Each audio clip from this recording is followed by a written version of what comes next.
Hello friends, welcome everyone. நான் உங்கள் சபரி. இந்த வீடியோ பார்த்துட்டு இருக்க எல்லாத்துக்கும் கேரளா ஸ்டேட்ல இருக்கிற பட்டணந்திட்டா டிஸ்ட்ரிக்ட் கண்டிப்பா தெரிஞ்சிருக்கும். சப்போஸ் உங்களுக்கு தெரியலனா சபரிமலை அங்கதான் அமைஞ்சிருக்கு.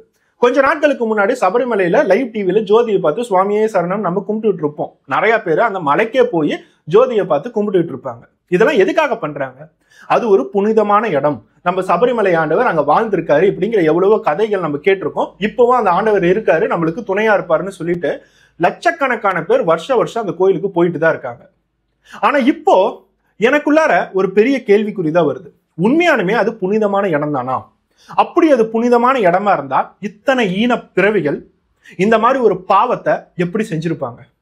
இந்த எல்லா சம்பவங்களும் கேட்கும் போது கடவுள் இந்த உலகத்துல இருக்கையிலேயே செஞ்ச ஒரு மிகப்பெரிய தப்பு மனிதர்களை நம்மளே படைச்சது மட்டும்தான். இந்த மனிதனா இருக்கிறதுக்கு உண்மையானுமே இன்னைக்கு ஒரு கேவலமான ஒரு சுச்சுவேஷனா தான் இருக்கு. இந்த கேவலத்தை எதுக்குதான் இந்த உலகத்துல படைச்சாரு அப்படிங்கறது தோணுது.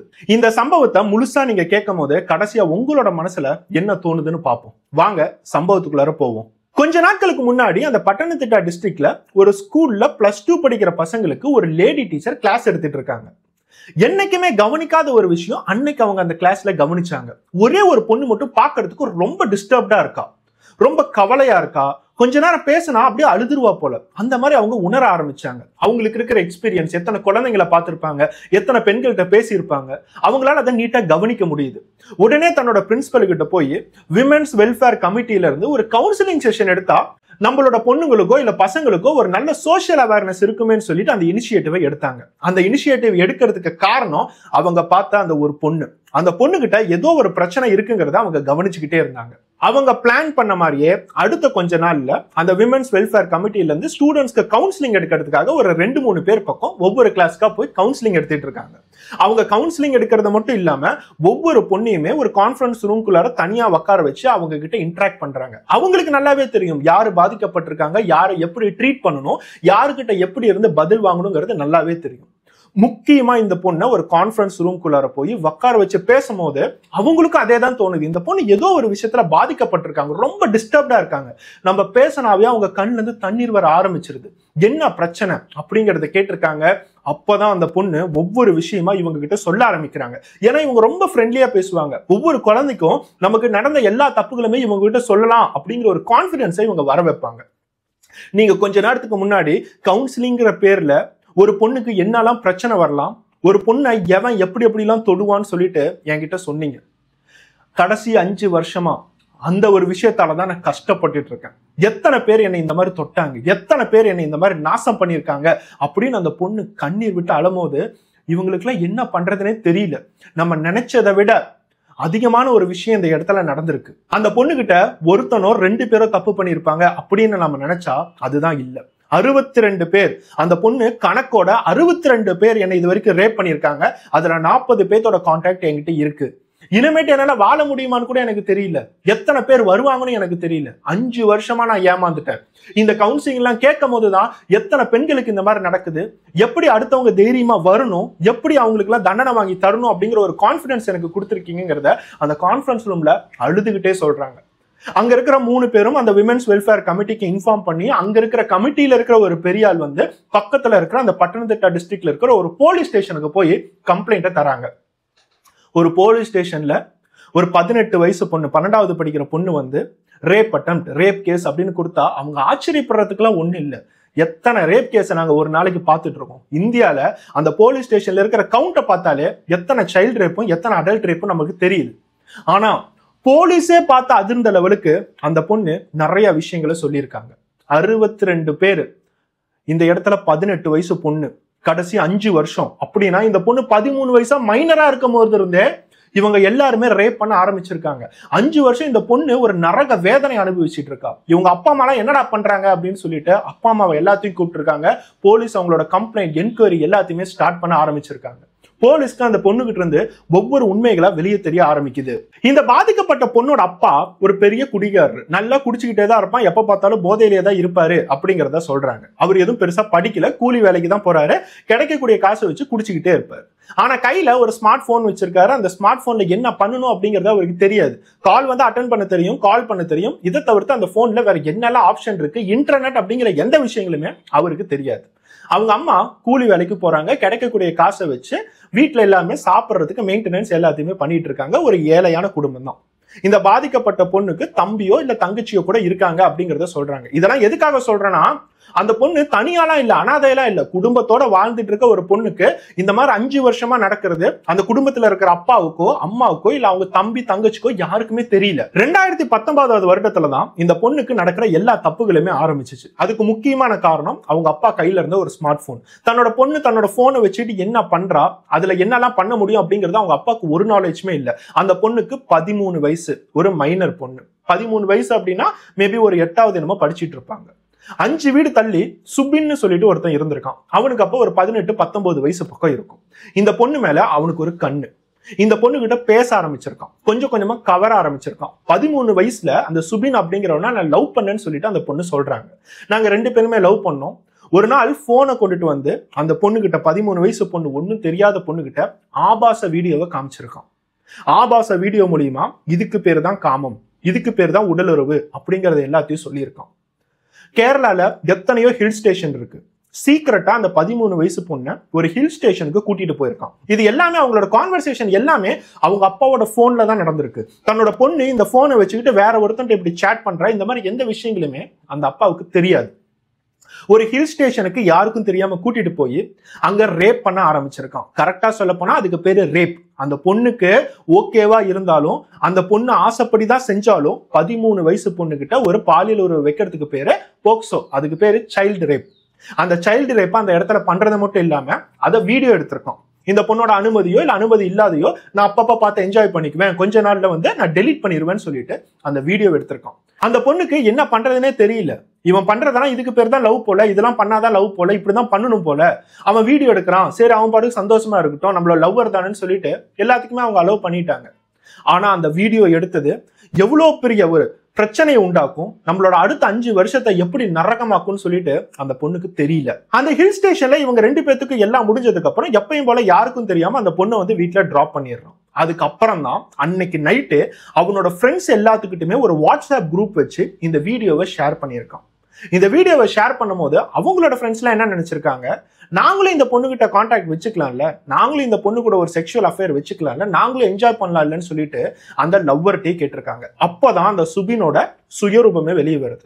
நான் சும்மா இந்த பொண்ணுகிட்ட என்ஜாய் தான் பண்ணிட்டு இருக்கேன், என்ஜாய் பண்ணிட்டு இருந்ததுனால தானே உங்களுக்கு நான் வீடியோ அனுப்பிச்சுட்டு இருக்கேன், நீங்களும் பாலியல் உறவு வச்சுக்கணும் அப்படின்னா எல்லாரும் அவளை கான்டாக்ட் பண்ணுங்க, எல்லாரும் என்ஜாய் பண்ணுங்க, இவனோட லவ்வர்லாம் ஒண்ணு இல்ல அப்படிங்கறத அந்த வாட்ஸ்அப் குரூப்ல தெரிவிச்சிருக்கான். அடுத்ததா 4 பேர் வந்திருக்காங்க. இந்த சுபினோட க்ளோஸ் ஃப்ரெண்ட்ஸான 4 பேர். ஒருத்தவன் பேரு வினித், இன்னொருத்தவன் பேரு அனந்து, 3வது ஒருத்தவன் பேரு சந்தீப், 4வது ஒருத்தவன் பேரு ஸ்ரீனி. இவங்க எல்லாத்துக்குமே அப்ப 20-21 வயசு பக்கம் தான் ஆயிருக்கு. எல்லாமே அடல்ட்ஸ் தான். இவங்க 4 பேருமே அடுத்த 1 வாரம் 2 வாரத்துல அந்த பொண்ணை பிளாக்மெயில் பண்ணி நாசம் பண்ணியிருக்காங்க. உன்னோட வீடியோ என்கிட்ட கிளியராகவே இருக்கு, இந்த வீடியோவை நான் சோசியல் மீடியால விட்டேன் அப்படின்னா உன்னோட நிலைமை என்ன அப்படிங்கறதே உனக்கு தெரியாது. முக்கியமா உங்க அப்பாவுக்கே நான் போன் பண்ணி வாட்ஸ்அப் எடுத்து இந்த வீடியோவை பாருங்கன்னு சொல்லிட்டு உங்க அப்பா கிட்ட சொல்லுவேன்னு சொல்லி பிளாக்மெயில் பண்ணியிருக்காங்க. அந்த 13 வயசு பொண்ணுக்கு என்ன பண்றதுன்னே தெரியல. நம்ம செஞ்சதெல்லாம் நம்ம அப்பா அம்மாவுக்கு தெரிஞ்சா கொன்னே போட்டுருவாங்க, அவங்களே தூக்கு மட்டும் செத்தா கூட செத்துருவாங்க.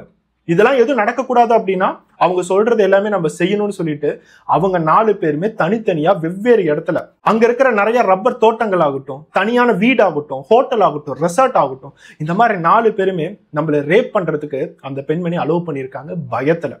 இவங்க எல்லாருமே அந்த விஷயத்த பண்ணும் போது இவங்க தனித்தனியா வீடியோ எடுக்க ஆரம்பிச்சிருக்காங்க. அதனால இவங்க கிட்ட இருந்து வீடியோ கொஞ்சம் கொஞ்சமா ஸ்ப்ரெட் ஆக ஆரம்பிச்சிச்சு. ஃபர்ஸ்ட் சுபின் ஒருத்தன் 4 பேத்துக்கு ஷேர் பண்ணான். இப்போ இவங்க 4 பேருமே வீடியோ எடுத்திருக்காங்க. இது ஒரு 5 வீடியோவா இருக்கு. இந்த 5 பேர் இன்னும் 5 பேத்துக்கு ஷேர் பண்ணா அப்படியே 25 ஆகும். இது அப்படியே எக்ஸ்போனென்ஷியலா நிறைய பேர் இந்த கான்டாக்ட்ஸ்குள்ளார வர ஆரம்பிச்சாங்க.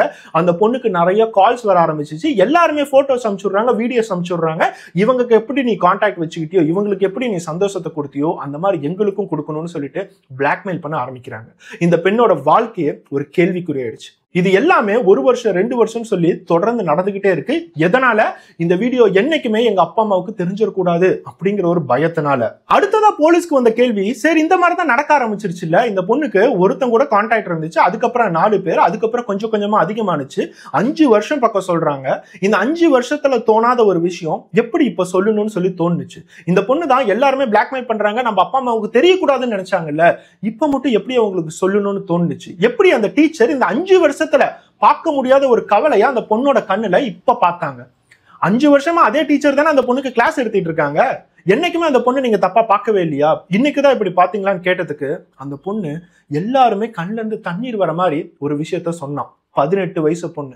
இது வரைக்கும் எத்தனையோ பேர் என்னை தொட்டிருக்காங்க, நாசம் பண்ணிருக்காங்க, பிளாக்மெயில் அப்படிங்கிற பேர்ல என்னை ரேப் பண்ணிருக்காங்க. ஆனா இது எல்லாமே சீக்கிரட்டாவே இருக்காதா, பரவுறது நிக்கவே நிக்காதா, எங்க அப்பா அம்மாவுக்கு இது தெரியவே கூடாதுன்னு சொல்லிட்டு மன லெவல்ல எவ்வளவோ நான் வேதனைப்பட்டிருக்கேன். இதை நினைச்சு நான் வீட்டுக்குள்ளார உட்காந்து நிறைய டைம் அழுதுருக்கேன். ஆனா கடைசியா ஒருத்தவருக்கு 45 வயசு பக்கம் இருக்கும், அவன் என்கிட்ட செஞ்சதை என்னால தாங்க முடியல, உடம்பு எல்லாம் அப்படி வலிக்குது அப்படிங்கிறத அந்த போலீஸ் கிட்ட சொல்றாங்க. அந்த 45 வயசு ஈன பிறவி வயலண்ட் செக்ஸ் அப்படின்னு சொல்லுவாங்க பாத்தீங்களா, நிறைய பேர் சைக்கிக்கா அலைவாங்க. அந்த செக்ஷுவல் அஃபேர் மூலியமா அவங்க வயலண்டா என்ன பண்ணணுமோ எல்லாத்தையுமே பண்ணுவாங்க, அடிப்பாங்க, காயத்தை பண்ணுவாங்க. நிறைய பேர் விபச்சாரம் பண்றவங்களாம் நிறைய பேர் இன்டர்வியூ கொடுக்கும் போது சில பேர்த்துக்கிட்ட இப்படி மாட்டிக்கிட்டோம் அப்படின்னா நாங்க செத்துருவோம் கூட நினைப்போம், காசு கூட எங்களுக்கு வேணா என்னை விட்டுறான்னு சொல்லி நாங்க கெஞ்சுவோம்னு சொல்லிட்டு நிறைய பேர் இன்டர்வியூ தருவாங்க. அந்த மாதிரி ஒரு ஈன பிறவி கிட்ட, அந்த மிருக கிட்ட இந்த 18 வயசு பொண்ணு மாட்டிக்கிச்சு. உடம்பு ஃபுல்லா காயங்கள், அவன் செய்ய வேண்டிய எல்லா கொடூரத்தையுமே ரொம்ப வயலண்டா அந்த பொண்ணுகிட்ட காட்டும் போது உடம்பெல்லாம் வலிக்குது, எல்லா இடங்கள்லயுமே காயமா இருக்கு, என்னால உட்கார முடியல, எதுவுமே செய்ய முடியல, என்னால பாத்ரூம் கூட போக முடியல அப்படிங்கிற ஒரு சிச்சுவேஷன்ல ஸ்கூலுக்கு வந்து அந்த பொண்ணு தன்னை அறியாமையே அவங்களோட மனசுல இருக்கிறத எல்லாத்தையுமே அந்த டீச்சர்கிட்ட சொல்ல ஆரம்பிச்சிருக்காங்க. அதனாலதான் அந்த டீச்சருக்கு அன்னைக்கு மட்டும் அந்த பொண்ணு கிட்ட ஸ்பெசிபிக்கா ஒரு சேஞ்சஸ் தெரிய ஆரம்பிச்சிருக்கு. அது மூலியமா தான் இந்த கவுன்சிலிங் செஷன் எல்லாத்தையுமே அவங்க கொண்டுட்டு வந்தாங்க. அந்த 45 வயசு மிருகம் யாரு, அவன் என்ன செஞ்சான், எப்படி இந்த கான்டாக்ட் வந்துச்சு, இந்த மாதிரி எந்த விஷயங்களும் போலீஸ் இன்னும் தெரிவிக்கல. ஆனா அவனை அரெஸ்ட் பண்ணிருக்காங்க.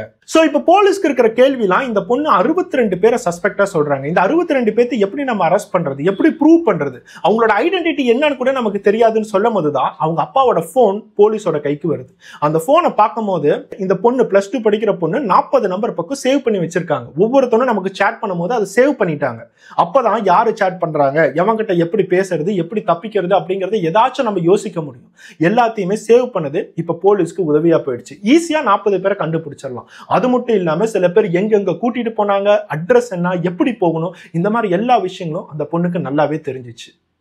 கரெக்டா சொல்ல போனா இதுல ரொம்ப கொடூரமான விஷயமே, இந்த பொண்ணை சுத்தி இருக்கிற எல்லாருமே ஏதாச்சும் ஒரு சான்ஸ் கிடைக்காதா, இந்த பெண்ணை ரேப் பண்றதுக்கு ஒரு சான்ஸ் கிடைக்காதான்னு சொல்லிட்டு அலைஞ்சிட்டு இருந்திருக்குங்க.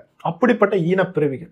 இந்த பெண்ணோட லிஸ்ட்ல இருக்கிற 62 பேர் வேற யாரும் இல்ல, இந்த பெண்ணோட ரிலேட்டிவ்ஸ், சுத்தி இருக்கிற நெய்பர்ஸ். அந்த நெய்பர்ல ஒருத்தவன் தான் லவ்வர்னு சொல்லிட்டு ஸ்டார்ட் பண்ணா, அவனோட ஃப்ரெண்ட்ஸ் எல்லாமே அதே ஏரியால இருக்கிற நெய்பர்ஸ் தான். அந்த பெண்ணோட கிளாஸ்மேட், +2 படிக்கிற அதே கிளாஸ்ல இருக்கிற சில கிளாஸ்மேட்ஸ் முதற்கொண்டு அவங்க மைனர் பசங்களா இருக்கும் போது இந்த பெண்ணை ரேப் பண்ணியிருக்காங்க.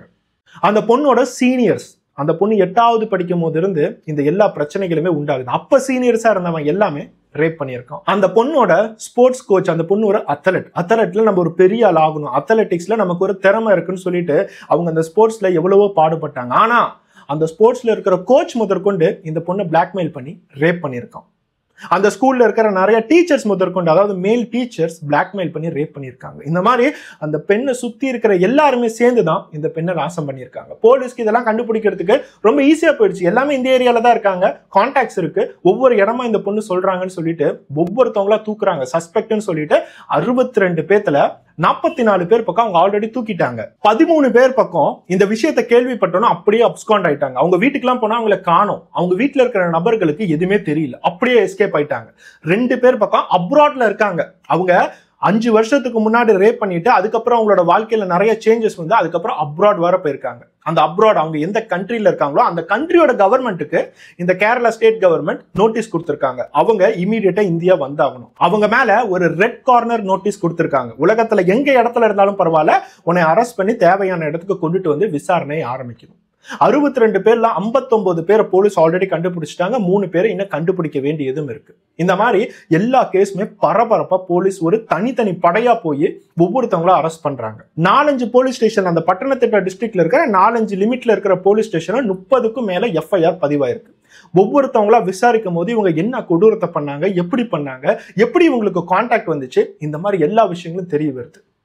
இந்த பெண்ணை எங்கெங்கெல்லாம் கூட்டிட்டு போயிருக்காங்கன்னு கேட்டா, என்னடா இது சவுத் இந்தியாலையும் இந்த மாதிரிலாம் நடக்குதா, நம்ம நார்த்ல தான் ஒரு ஹாஸ்பிட்டல்ல நடந்த கொடூரம் என்ன அப்படின்னு சொல்லி பேசிட்டு இருந்தோம்.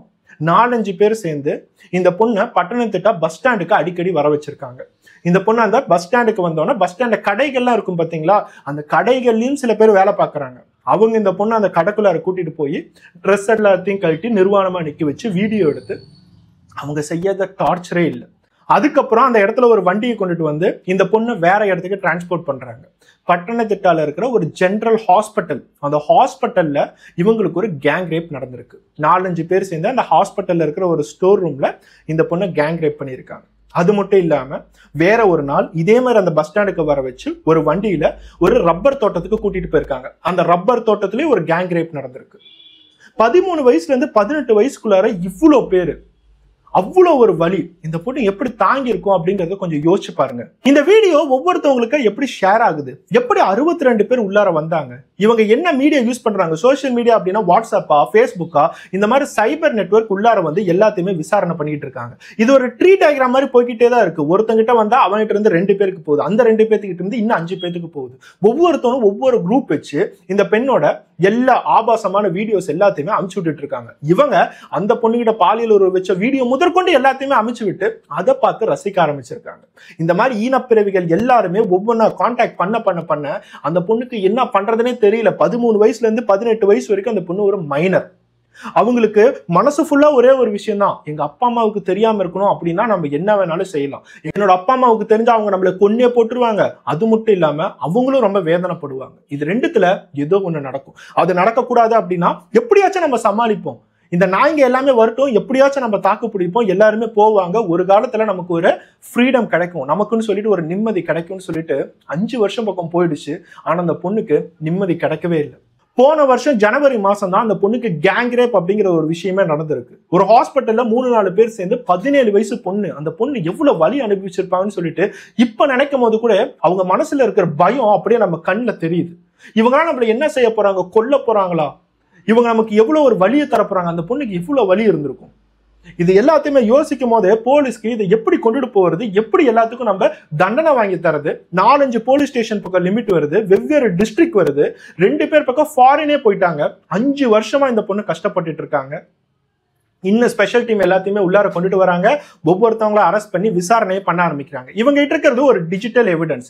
இவங்க அப்பாவோட போன்ல இருக்கிற சேட்டை வச்சு மட்டுமே 40க்கும் மேற்பட்ட பேருக்கு நம்ம ஆயுள் தண்டனையை வாங்கி தரலாம். அந்த லெவலுக்கு எல்லாமே கிளியர் எவிடன்ஸா இருக்கு. ஹியரிங்கோ இல்ல கோர்ட்டுக்கு வரணும் அப்படிங்கிற எந்த அவசியமே அந்த பொண்ணுக்கு இல்ல. அந்த பொண்ணு கோர்ட்டுக்கு வராமையே நம்ம இவங்க எல்லாத்துக்கும் தண்டனை வாங்கி தர முடியும் அப்படிங்கறத போலீஸ் சொல்லியிருக்காங்க. அந்த அளவுக்கு ஒரு சாலிட் எவிடன்ஸ். மிச்சம் இருக்கிற எல்லாத்துக்கிட்டுமே இந்த டிஜிட்டல் எவிடன்ஸையும் தாண்டி அவங்க என்ன பண்ணாங்க, எங்க பண்ணாங்க, அதுக்கு ஏதாச்சும் பிசிக்கல் எவிடன்ஸ் கிடைக்குமாங்கிறத போலீஸ் தரவா செக் பண்ணிட்டு இருக்காங்க. இந்த வீடியோ பார்த்துட்டு இருக்க எல்லாருக்குமே கொஞ்ச நாளைக்கு முன்னாடி அண்ணா யூனிவர்சிட்டியில நடந்த விஷயம் என்ன அப்படிங்கறத நான் உங்ககிட்ட சொன்னேன். அந்த பொண்ணுக்கு 20 வயசு தான் இருக்கும். இந்த பொண்ணுக்கு இப்ப 18, 13 வயசுல இருந்தே இவங்களுக்கு பிரச்சனைகள்லாம் ஆரம்பிச்சிருச்சு. அந்த பொண்ணுக்கு 20 வயசு. இவங்க 2 பேருமே தன்னோட லவ்வரை நம்பி ஒரு இடத்துக்கு போயிருக்காங்க. இவங்களுக்கும் ஒரு பிரச்சனை நடந்திருக்கு, அந்த பொண்ணுக்கும் ஒரு பிரச்சனை நடந்திருக்கு. கொஞ்ச நாளைக்கு முன்னாடி இந்த அண்ணா யூனிவர்சிட்டி கேஸ்ல நிறைய பேர் சொன்ன ஒரே கமெண்ட் என்னன்னா, இந்த பொண்ணுக்கு அறிவு எங்க போச்சு, லவ் பண்றதுனா இங்கதான் போவாங்களா, புதருக்குள்ளாரதான் போகணுமா, இவங்களுக்கு வேற வேலையே இல்ல, இந்த மாதிரிலாம் பண்ண இப்படிதான் நடக்கும்னு சொல்லிட்டு நிறைய பேர் கமெண்ட் பண்ணீங்க. நீங்க சொல்றது என்னமோ கரெக்டான விஷயம் தான், லவ் பண்ணா இந்த மாதிரி புதருக்கு தான் போவாங்களா அப்படிங்கிறது ஒரு கரெக்டான விஷயம் தான். ஆனா கொஞ்சம் யோசிச்சு பாருங்க, இந்த மாதிரி வார்த்தைகளாலதான் இவங்க எல்லாருமே பயப்படுறாங்க. இந்த மாதிரி வார்த்தைகள்லாம் வருமோ, நம்ம அப்பா அம்மா கேவலப்படுவாங்களோ, நம்ம அப்பா அம்மா தூக்குல மாட்டிக்குவாங்களோ, நம்ம அப்பா அம்மா நம்மளை கொன்னே போட்டுருவாங்களோன்னு சொல்லிட்டு கடைசியா அந்த அண்ணா யூனிவர்சிட்டியில ஒரு ஈனப்பிறவிக்கு அந்த பொண்ணு இரையானுச்சு. இந்த இடத்துல 62 பேர். இம்பாக்ட மட்டும் கொஞ்சம் யோசிச்சு பாருங்க. 13 வயசுல இருந்து 18 வயசுக்குள்ளார 62 பேர். எதுக்காக? என்னோட அப்பாவுக்கு அம்மாவுக்கு எதுவும் தெரிஞ்சிடக்கூடாது, எங்க அப்பா அம்மாவுக்கு தெரிய வந்தா எனக்கு கொன்னே போட்டுருவாங்க, எங்க அப்பா அம்மா தூக்குல மாட்டிக்குவாங்க. இந்த மாதிரி கேவலமான ஒரு திங்கிங் ப்ராசஸ்னால தான் நம்ம சொசைட்டி மைனர் பொண்ணா இருந்தாலும் சரி, மேஜர் பொண்ணா இருந்தாலும் சரி, எந்த லெவலுக்கு கொண்டுட்டு வந்திருக்குங்கிறத கொஞ்சம் யோசிச்சு பாருங்க. இதெல்லாம் நடந்துகிட்டு தான் இருக்கு. அந்த அண்ணா யூனிவர்சிட்டியில பாதிக்கப்பட்ட பொண்ணுக்கு என்னென்னலாம் பேச்சு வந்துச்சோ அதே பேச்சு இந்த பொண்ணுக்கு வந்துகிட்டு தான் இருக்கு. இந்த பொண்ணுக்கு சப்போர்ட் பண்றது எவ்வளவு பேரா இருந்தாலும் அந்த லெவலுக்கு இந்த பொண்ணுக்கு அறிவு எங்க போச்சு? 13 வயசுல இருந்து 18 வயசு வரைக்கும் இந்த பொண்ணுக்கு அப்பா அம்மாட்ட சொல்லணும்னு தோணலையா? அவங்க அப்பா அம்மா என்ன தரா கிழிக்கிறாங்க? இந்த பொண்ணு மொபைல்ல எல்லாம் நோண்டிட்டு இருக்கும்போது அவங்க அப்பாவுக்கு அறிவு இல்லையா? பார்க்க வேணாமா? குடிச்சுக்கிட்டே விட்டுட்டாரா? அவங்க அப்பா அம்மாவை கேவலப்படுத்துறது, இந்த பொண்ணை கேவலப்படுத்துறது, இந்த பொண்ணுக்கே ஆசைப்பட்டு தான் எல்லாத்துக்கிட்டையுமே போன மாதிரி பேசுறதுன்னு சொல்லிட்டு ஒவ்வொருத்தனும் பேசிக்கிட்டு தான் இருக்கான். அவங்க எல்லாத்து மேலேயும் போலீஸ் நடவடிக்கைகள் எடுத்துக்கிட்டு தான் இருக்காங்க. விமென்ஸ் வெல்ஃபேர் கமிட்டி, அந்த கேரளால இருக்கிற கமிட்டி இது எதுக்குமே அலோவ் பண்றதா ரெடியா இல்ல. இந்த இடத்துல அந்த பொண்ணு ஒரு மைனர். அந்த பொண்ணுக்கு என்ன நடந்துச்சோ அந்த பொண்ணோட தப்பு இல்ல, செஞ்சவன் தப்பு மட்டும்தான். செஞ்சவன் ஒவ்வொருத்தனும் அந்த இடத்துல மேஜர். முக்கியமா இந்த 62 பேர்ல அந்த குற்றம் நடக்கும் போது 5 பேர் பக்கம் மைனர் பசங்க. செஞ்சவன் எல்லாமே 20ல இருந்து 25 வயசுக்குள்ளார தான் இருக்கான். இவங்களுக்கு எல்லாம் எப்படி இந்த மாதிரி ஒரு காம புத்தி வந்துச்சு, எதனால வந்துச்சுன்னு பார்க்கும்போது முக்கால்வாசி பேரு போன் அடிக்ட், ஆபாச வீடியோவை பார்த்துட்டு இருக்காங்க. அந்த ஆபாச வீடியோல ஒரு பொண்ணை எப்படிலாம் கஷ்டப்படுத்தணும்னு சொல்லிட்டு ஒவ்வொருத்தவனும் கண்ணால பார்த்து ரசிச்சுட்டு இருக்கான். அதை எல்லாத்தையுமே இந்த பொண்ணுகிட்ட செய்யணும்னு சொல்லிட்டு எல்லா நாய்களுமே செஞ்சிருக்குதுங்க. 45 வயசுன்னு சொன்னது 1-2 பேர் பக்கம் தான் 30 வயசுக்கு மேலேயே. அந்த 45 வயசு மிருகத்தால் இது தெரிய வந்தாலும் இதுல நிறைய குற்றவாளிகள் 20ல இருந்து 25 வயசு. போலீஸ் ஒவ்வொருத்தவன் வீட்டுக்கு போகும் போதும் ஒவ்வொருத்தவனோட வீட்டுலயும் பெரிய பெரிய ஃபங்க்ஷன்லாம் நடந்துட்டு இருக்கு. ஒருத்தவன் என்னன்னா குழந்தை பெத்துக்கிட்டு ஜாலியா வாழ்ந்துட்டு இருக்கான், இன்னொருத்தன் என்னன்னா வளகாப்பு வைக்கிறான், ஒருத்தவனுக்கு கல்யாணம் நடக்க போகுது, இன்னொருத்தவனுக்கு 1 மாசம் தான் ஆச்சு கல்யாணமே நடந்து. இந்த மாதிரி எல்லாத்தையும் ஒவ்வொருத்தவன் வீட்டுல அரெஸ்ட் பண்ணும் போது ஒவ்வொருத்தவங்களோட வீட்டுல அவனோட மனைவிகள், அந்த மனைவியோட குடும்பம்னு சொல்லிட்டு எல்லாருமே பாதிக்கப்படுறாங்க. அதுல இருந்து சில பேர் வந்து இந்த பொண்ணு போய் சொல்றா, இந்த பொண்ணு இடம் கொடுத்ததுனாலதான் என்னோட பையன் போனான், ஊசி இடம் கொடுக்காம நூல் உள்ளார நுழையுமா, இந்த மாதிரி எல்லா டயலாக்கும் விட்டு விட்டு விட்டு டோட்டலா ஒரு டாக்ஸிக் அட்மாஸ்பியர் இந்த கேரளால நிறைய பேர் கிரியேட் பண்ணிட்டு இருக்காங்க. தயவு செய்து ஒருத்தவங்க விக்டிமா இருக்காங்க அப்படின்னா அவங்கள பிளேம் பண்ணாதீங்க. நீங்க உதவாட்டி கூட பெரிய பிரச்சனையே இல்லை. ஆனா தயவு செய்து இவங்களாலதான் அப்படி நடந்துச்சு, இவ இடம் கொடுத்ததுனாலதான் அந்த மாதிரி எல்லாமே நடந்துச்சு, இவ எதுக்காக இந்த இடத்துக்கு போனா, இந்த மாதிரி சொல்லி சொல்லி இவங்களோட வாழ்க்கை மட்டும் இல்லாம வரக்கூடிய அடுத்த பெண்களோட வாழ்க்கை, அடுத்த ஜெனரேஷனோட வாழ்க்கையும் கெடுத்துறாதீங்க. ஒரு இடத்துல நம்ம ஒரு சேஞ்ச் கொண்டுட்டு வந்தே ஆகணும். ஒவ்வொரு பெண்களுக்கும் ஒவ்வொரு பெண் குழந்தைங்களுக்கும் ஒரு தைரியத்தை நம்ம கொண்டுட்டு வந்தே ஆகணும். இந்த வீடியோ பார்த்துட்டு இருக்க ஒவ்வொரு அப்பா அம்மாவா இருந்தாலும் சரி, இந்த வீடியோ உங்களுக்காக மட்டும்தான். நீங்க ஒரு போன் வச்சிருக்கீங்க அப்படின்னா உங்களோட குழந்தைங்க அந்த போன்ல என்ன செய்யறாங்கன்னு தெரிஞ்சுக்க வேண்டிய ஒரு பெரிய ரெஸ்பான்சிபிலிட்டி உங்களுக்கு தான் இருக்கு. அந்த குழந்தைக்கு ஒன்றும் தெரியாது, பாக்குறது எல்லாத்தையும் ஆசைப்படும், அது நல்லதோ கெட்டதோ அதெல்லாம் தெரியாது. மைனர் பசங்க ஆகட்டும் பொண்ணுங்க ஆகட்டும் பாக்குறது எல்லாத்தையுமே அவங்க ஆசைப்படுவாங்க, போவாங்க. அவங்க பாக்குற டிவி ஆகட்டும் வீடியோஸ் ஆகட்டும் எல்லாமே காதல் காதல்னு சொல்லிட்டு ஒரு தப்பான காதலை அவங்களோட மனசுக்குள்ளார கொண்டுட்டு வரும். அதுல இருந்து அவங்களை எப்படி பாதுகாப்பா வைக்கிறது, எந்த லெவலுக்கு அவங்க லிமிட்டோட இருக்கணும்னு சொல்லி தர வேண்டியது அங்க இருக்கிற டீச்சர்ஸோ ஸ்கூல் மட்டும் இல்ல. அந்த செக்ஸ் எஜுகேஷன் அப்படிங்கறது நம்மளோட பேரண்ட்ஸ் மூலியமாவும் அது உள்ளார வரணும். அப்படி வந்துச்சுன்னா மட்டும்தான் ஒவ்வொரு பெண்களாகட்டும் பசங்களாகட்டும் பாதுகாப்பாக இருப்பாங்க. இப்ப இருக்கிற குழந்தைங்களுக்கு எல்லாத்துக்கும் சொல்லி தரீங்க, குட் டச் பேட் டச்னா எங்க, இப்படி இப்படி எல்லாம் டச் பண்ணா வந்து அது தப்பு, அது உடனே என்கிட்ட வந்து சொல்லுன்னு சொல்றீங்களே. ஆனா அவங்க லவ் பண்ணி இந்த மாதிரி ஒரு இடத்துல மாட்டிக்கும் போது உங்ககிட்ட ஒருத்தன் என்னை வந்து ரேப் பண்றான் அப்படின்னு சொல்றதுக்கு ஏன் தயங்குறாங்க? ஏன்னா நீங்க அவங்களை கொன்னே போட்டுருவீங்க அப்படிங்கிற ஒரு பயம்.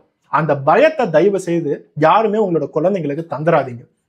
13 வயசுல இருந்து 18 வயசு வரைக்கும் ஃபர்ஸ்டா சுபின்னு ஒருத்தன் வந்தான் பாத்தீங்களா, அந்த ஈனப்பிறவி வரும்போதே இந்த பொண்ணு போய் ஒருத்தவனை நான் லவ் பண்ணேன், அவன் என்னை ஏமாத்திட்டான்ப்பா, வீடியோ எடுத்துட்டான்ப்பான்னு சொல்லிட்டு அந்த வீட்டுல போய் சொல்லியிருந்து அவங்க ஒரு கரெக்டான சப்போர்ட் கொடுத்திருந்தா அதே இடத்துல நின்றுக்க வேண்டியது. அந்த சுபின் அப்பவே ஜெயிலுக்கு போயிருக்க வேண்டியது. போக்சோ சட்டத்துல அவன் ஆல்ரெடி ஜெயில ஒரு ஆயுள் தண்டனை குற்றவாளியா இருந்திருப்பான். ஆனா அது அந்த இடத்துல நடக்கல. அதுக்கான காரணம் என்ன? 13 வயசு பொண்ணு. அந்த பொண்ணுக்கு இவங்க கொடுக்காத ஒரு கான்பிடன்ஸ். ஒவ்வொரு பொண்ணுக்குமே அவங்களுக்கு சொசைட்டி மூலியமாவும் அவங்களோட பெற்றோர்கள் மூலியமாவும் அவங்க படிக்கிற இடத்து மூலியமாவும் கிடைக்கக்கூடிய கான்பிடன்ஸ் வச்சுதான் அவங்களுக்கு ஏதாச்சும் ஒரு தீங்கு நடக்க போகுது, அதுல இருந்து அவங்க தப்பிக்கணும் அப்படின்னா தைரியமா இடத்துல நிக்க முடியும். ஆனா அந்த இடத்துல ஒரு தீங்கு நடக்கும் போது சொசைட்டியை பாக்குறதுக்கு, எங்க அப்பா அம்மாவை பாக்குறதுக்கு, ஐயோ டீச்சர்ஸை பாக்குறதுக்கு நான் இவங்கிட்டே இறையாயிட்டு போயிடுறேன்னு சொல்லிட்டு அவங்க விழுந்துடுறாங்க. இந்த மாதிரி ஒரு விஷயம் நடக்கக்கூடாது அப்படின்னா பெற்றோர்கள் இன்னைக்கே தூங்கிட்டு இருக்கிறத தாண்டி கொஞ்சமாவது கண்ணு முழிச்சு நம்மளோட பொண்ணோ பையனோ என்ன பண்றாங்க, அவங்களுக்கு பிரச்சனைன்னு வரும்போது அவங்க நம்ம கிட்ட ஃப்ரெண்ட்லியா பேசுற லெவலுக்கு கொஞ்சமாவது ஒரு ஸ்டெப் எடுத்து வைங்க. இந்த வீடியோவோட ஆரம்பத்துல நான் சொன்ன மாதிரி உண்மையாவே இந்த மனிதர்களை படைச்சதுதான் கடவுள் செஞ்ச ஒரு முக்கியமான தப்பே. இதுல ஆண் அப்படிங்கறத படைச்சது இன்னமும் ஒரு பெரிய தப்பு. இந்த ஆணா இருக்கிறதுக்கே கேவலமா தான் இருக்கு. இந்த இடத்துல ஒவ்வொரு கேசஸ பார்க்கும் போதும் அந்த பெண் என்னடா பண்ணா, அந்த குழந்தை என்னடா பண்ணா, உனக்கு என்னடா பண்ணா, எதுக்குறா நீ போய் அவளை நோண்டிட்டு இருக்க, எதுக்குறா நீ இப்படி பண்ற அப்படின்னு சொல்லிட்டு அவங்களை புரிஞ்சுக்கிறதுக்கு கூட முடியல. அந்த லெவலுக்கு கேவலமா இருக்காங்க நிறைய ஆண்கள். அப்படி ஒரு கேட்டகரியில நம்ம பிறந்துட்டோமே அப்படின்னு சொல்லிட்டு ஒரு வெறுப்பும் வந்துகிட்டு தான் இருக்கு. அதுவே நம்ம ஒரு பொண்ணா பிறந்தா இப்படி நம்மளும் பாதிக்கப்படுவோமோன்னு சொல்லிட்டு ஒரு பயமும் மனசுல இருந்துட்டு தாங்க இருக்கு. நம்ம எல்லாத்துக்குமே இப்ப இருக்கிற கேள்வி ஒன்னே ஒண்ணுதான். 62 பேர்னு சொல்றீங்க, இந்த 62 பேருக்கு என்ன தண்டனை கிடைக்கும்? ஒவ்வொருத்தவங்களும் ஒவ்வொரு வயசுல ஒவ்வொரு தப்புகள் பண்ணிருக்காங்க, 5 வருஷம் பக்கம் ஆயிடுச்சு, அப்ராட்ல வேற இருப்பாங்கன்னு சொல்றீங்க. இவங்களுக்கு எல்லாம் என்ன தண்டனை கிடைக்கும்னு பார்த்தா, சட்டம் எந்த லெவலுக்கு இதை ஃபாஸ்டா கொண்டுட்டு போறாங்களோ அந்த லெவலுக்கு சீக்கிரமா தண்டனையை தர முடியும். யாருக்கும் சத்தியமா தூக்கு தண்டனை மட்டும் தந்துடவே மாட்டாங்க, அதுல ரொம்ப ஸ்டெடியா இருப்பாங்க. 62 பேரை தூக்குல போட்டோம் அப்படின்னா இந்தியா வந்து ஒரு கொடூரமான நாடாயிரும்ல, இப்ப ரொம்ப புனிதமான நாடா இருக்கு. அதனால இந்த 62 பேத்துக்கு வந்து 10 ஆண்டு 7 ஆண்டு 5 ஆண்டு, ஓ இவன் மைனர் அப்பதான் ரேப் பண்ணிட்டானா, அப்பனா இவனை சும்மா ஜுவெனல் ஹோம்லயோ இல்ல 2 வருஷம் 3 வருஷமா போட்டா போதும்னு சொல்லிட்டு அவங்க அடுத்து அப்படியே விஷயங்களை நவுத்திக்கிட்டே போயிருவாங்க. வேற சொல்றதுக்கு ஒண்ணும் இல்லை, சட்டத்து மேல இருக்கிற நம்பிக்கை அவ்வளவுதான் இருக்குது. நம்மளோட குழந்தைங்களை பாதுகாப்பா பார்ப்போம், நம்மளோட குழந்தைங்களுக்கு என்னென்ன சொல்லி வளர்த்தணுமோ சொல்லி வளர்த்துவோம். ஒரு ஃப்ரெண்ட்லி ரிலேஷன்ஷிப்போட இருங்க. அவங்க என்ன பிரச்சனையா இருந்தாலும் உங்ககிட்ட தான் முதல் ஆளா வந்து சொல்லணும். ஃப்ரெண்டோ ப்ரொஃபஸரோ வேற எவனோ ஒருத்தவனோ பக்கத்து வீட்டுக்காரனோ லவ்வரோ அவங்க கிட்டலாம் சொல்லக்கூடாது. ஓ எனக்குன்னு சொல்லிட்டு எங்க அப்பா அம்மா இருக்காங்கன்னு சொல்லிட்டு நம்ம கிட்ட வந்து சொல்லணும். அதுக்கான வேலைகளை நம்ம பார்ப்போம். நானும் என்னோட பொண்ணுகிட்ட போய் அதுக்கான வேலைகளை பார்க்குறேன். எனக்கும் 2 வயசுல ஒரு குட்டி பாப்பா இருக்கு. அவ வளரும் போது அவ என்னை ஃப்ரெண்டா பார்க்கணும், அவளுக்கு எந்த பிரச்சனையா இருந்தாலும் என்கிட்ட சொல்லணும். அந்த ஒரு நம்பிக்கையை நான் என்னோட பொண்ணுகிட்ட போய் உருவாக்கணும். நெக்ஸ்ட் ஒரு வீடியோட பார்ப்போம். பை.